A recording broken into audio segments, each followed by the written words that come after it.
Arrêtons-nous un instant sur les vives réactions de la presse malienne, quotidien hebdomadaire et bi-hebdomadaire. La dénonciation est unanime. La presse a largement couvert ces attaques, qu'elle qualifie de lâches et barbares. La riposte des forces armées maliennes a été saluée par les médias qui voient en elle le signe d'un État fort qui refuse de céder au chantage de la terreur. La revue de presse, c'est avec Garibou Pérou. L'essor quotidien national ouvre sans détour sur le titre « Riposte impitoyable des FAMA ».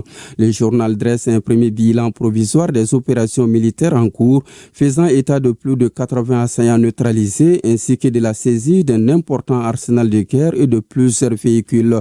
L'Indépendant confirme ce chiffre, soulignant que la réaction des forces armées maliennes a coûté la vie à plus de 80 terroristes. Dans un ton plus élevé, le soir de Bamako avance un bilan avoisinant la centaine d'assaillants neutralisés.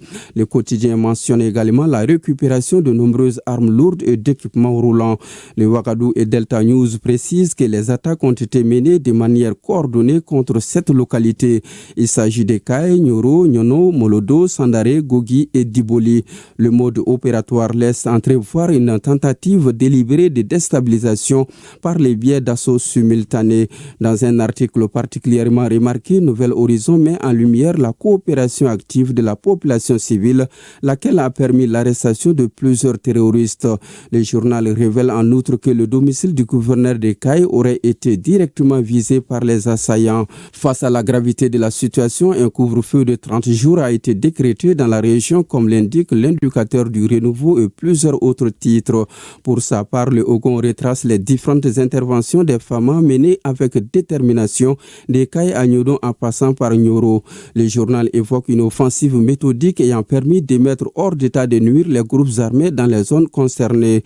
Dans une tonalité très rassurante, les Échos rappellent que les FAMA demeurent un rempart inébranlable face à la terreur. Quant au quotidien Les Matins, il évoque une véritable bérésina pour les groupes armés.